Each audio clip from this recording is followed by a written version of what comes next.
let's talk about champagne.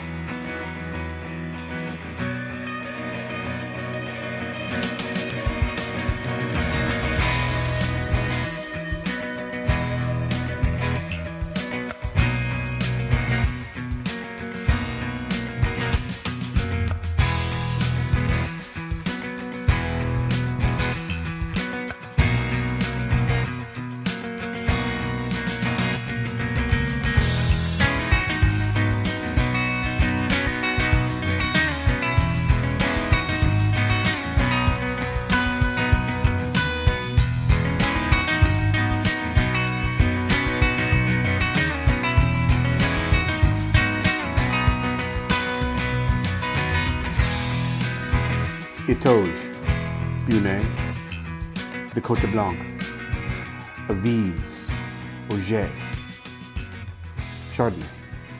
When you think Chardonnay, these are some of the names that pop into your mind, especially Eugène and the Amaze, the Cot de Blanc. I mean, that is the coat of white, the white of white. That is where the Chardonnay grapes are so prevalent. But there are other regions of Champagne and there are other grapes. And I recently came across this champagne from the Vallee De La Marne. Now that is, it is northwest of the Cot de Blanc and say southwest of Reims. And this is Meunier. This is the area of Meunier. There are areas of Meunier all over, but I mean like this is the Meunier. And what makes this so special for me is it's 80% Meunier and 20% Pinot Noir.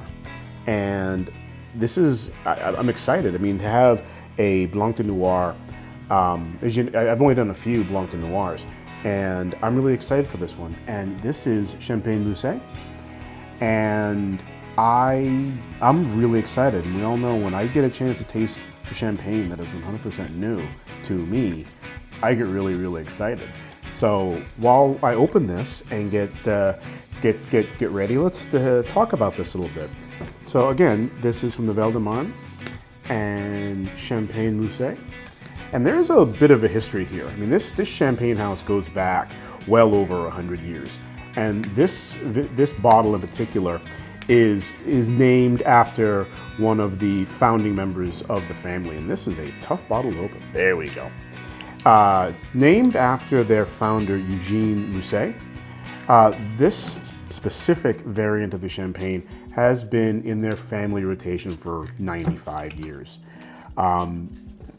It is the reflection, the epitome, it is the representation of their family, their history, their grape. This is one of those champagnes that, again, speaks to you about the people who make it.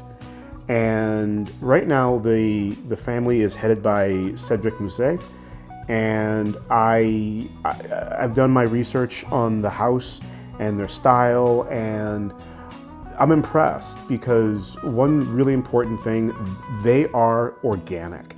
They believe in maintaining a connection with the land, not polluting, not using chemicals. That is really special to me, and that is why we always focus in on grower producers. That is why it's so special to me. So this is as I mentioned, a 80% Meunier, a 20% Pinot Noir. It has a 2 grams per liter dosage. I'm excited. I really am. Here we go.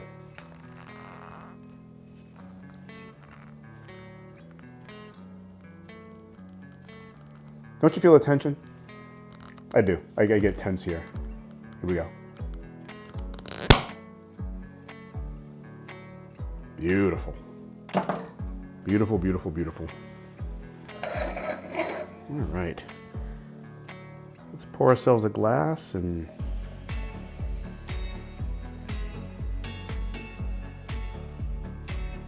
there we go.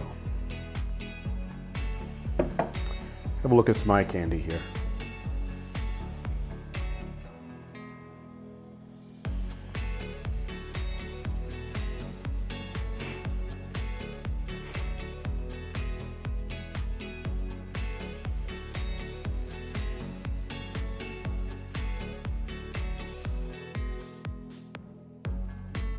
So right off the bat, the thing that strikes me the most is its color. It is a rich, rich color. It is gold with these beautiful flakes of green.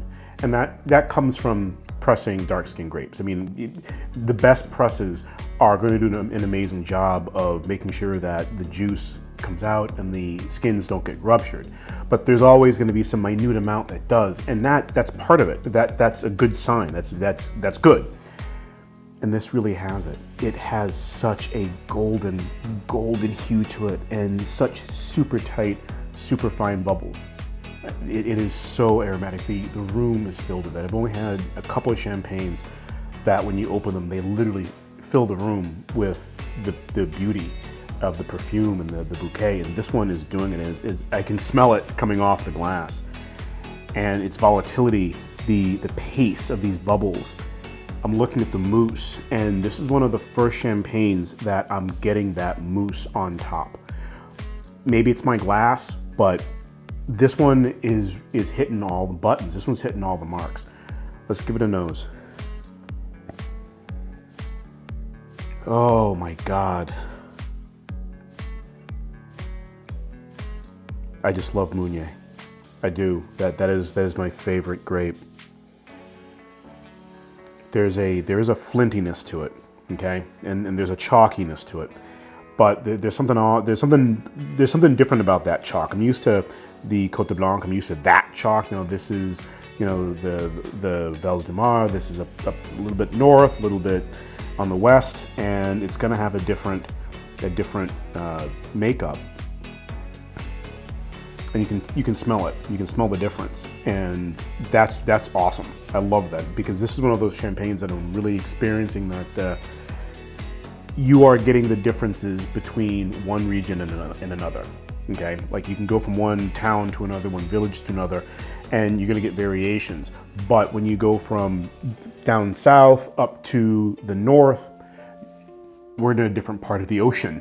Remember, Champagne used to be in the bottom of an ocean 200 million years ago.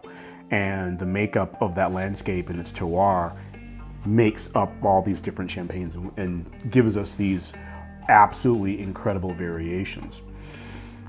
On the nose, it is just magnificent. You get a hint of fresh flowers, definitely dried fruit. There is a nuttiness to it. Oh, it's beautiful. I always joke and I say champagne should taste like your lover's kiss, and my goodness, this is, wow. I'm nervous because I'm, you know, what kind of memories are going to bring back.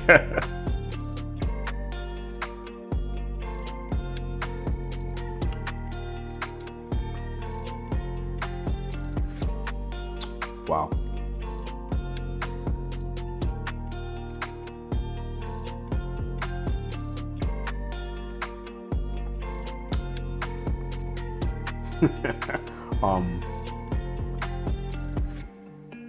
Wow.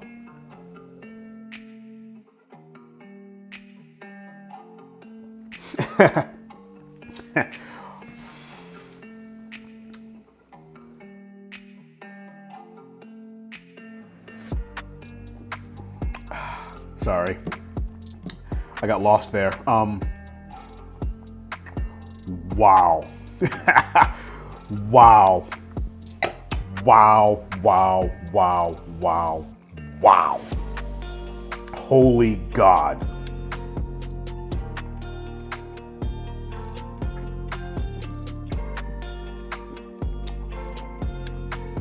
Wow.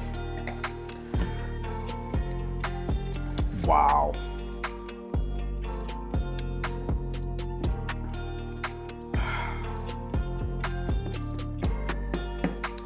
That is so soft.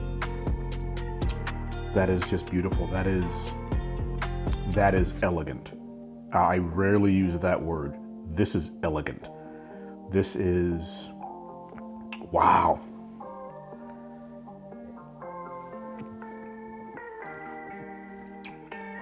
That is elegant. This is just incredible. There's a depth to it, Meunier.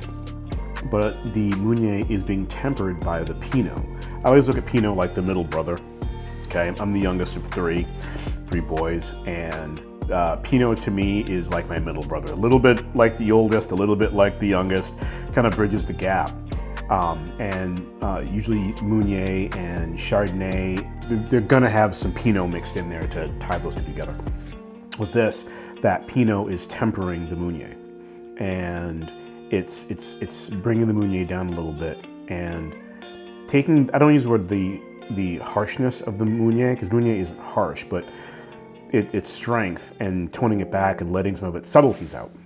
Because I'm getting the subtlety of Meunier, and I've only had one other experience with that, where the Meunier's back seat components came forward, and a friend of mine shared a bottle of her 100% Meunier with me, and yeah, I got that, and I've been kind of chasing that, and I found that because Meunier has some incredible subtleties to it that just get overshadowed by its more prominent flavors.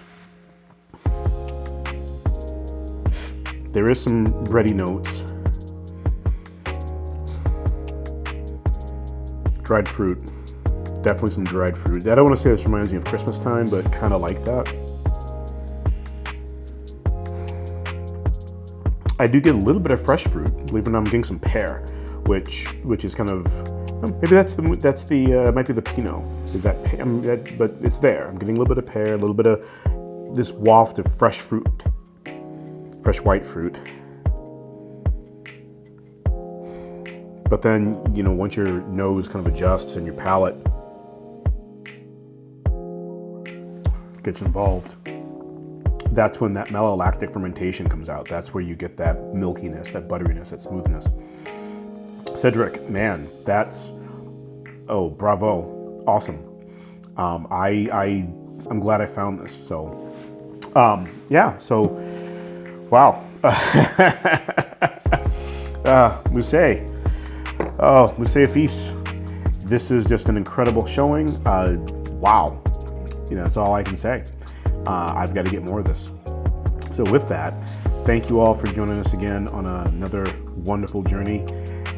Again, best job a guy could have. I don't complain about it, and I definitely don't cry about it. There could be worse jobs. Thank you all for joining again. Remember, champagne every day. Thank you.